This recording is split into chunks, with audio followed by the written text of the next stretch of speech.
What's up, everybody? Chris here, back with another video, and I am getting ready for a cardio session here. It's Friday night, and I'm at the end of week 6, I think it is. Today's day 47 of dieting, and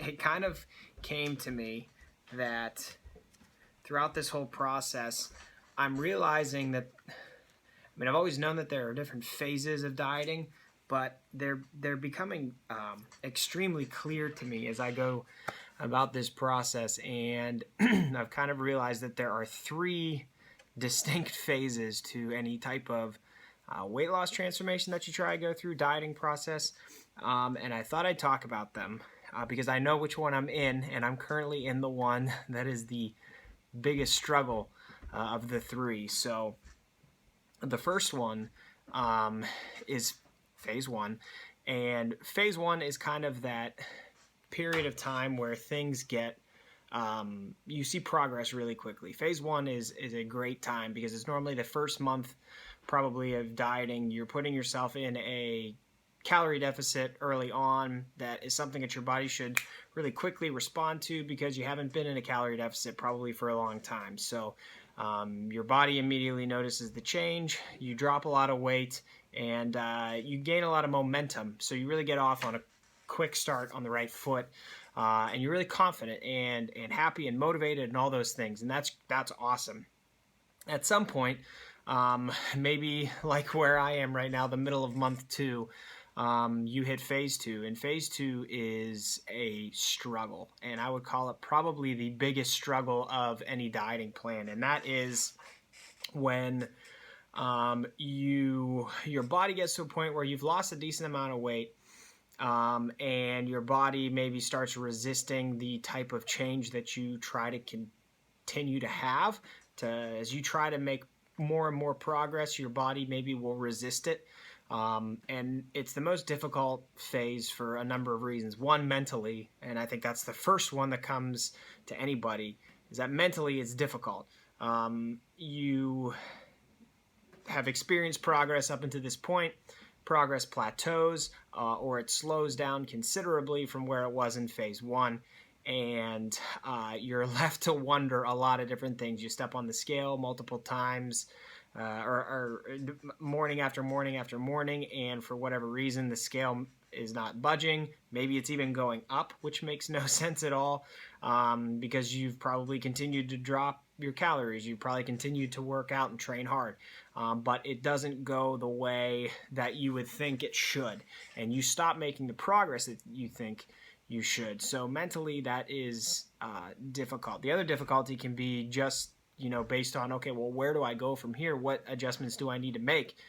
And I think a lot of people probably go one of 2 ways. They either get so fed up and frustrated that they quit when there is more progress to be made, but they just have had it and are too frustrated to continue going. Or you continue going and you overreact, and maybe you make way too many changes, and then it's tough to really even understand what your structure is at that point, what your program looks like at that point, and you could dig yourself into a hole where there's really nowhere else to go. You can't take more calories away or do more cardio or train harder, and that's a dead end as well.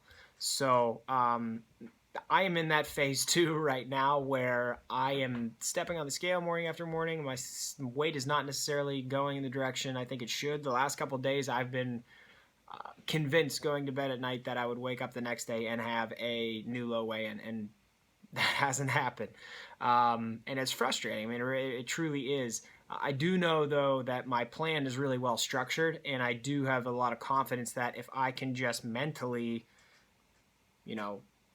get those thoughts to a minimum, or just if I have a thought, get past it as quickly as I can and just keep plugging away at the plan, progress is going to come. Because as your body does maybe want to resist change at certain points throughout a dieting process, that's where good programming comes into play, because if you stick it out and be consistent and stick to that plan, eventually your body's going to respond in the way that it should.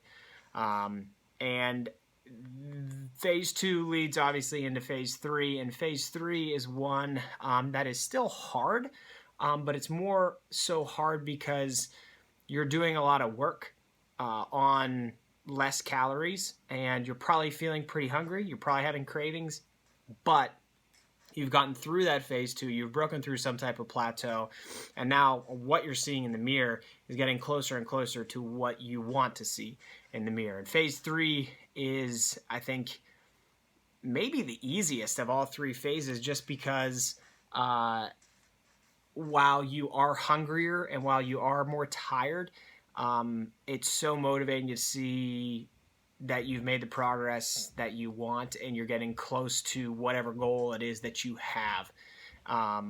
And that's one I'm excited to get to, and I hope it gets here soon, because it's a frustrating time right now being stuck in phase 2. But I wanted to pop in and just talk about those, not because, I'm not trying to brag in any of the videos that I do. I'm more so hopeful that I can share a relatable viewpoint or experience with you guys, to maybe, if you find yourself in phase 2 like I am right now, that you can just put your head down, keep working, keep sticking to whatever plan that you're on.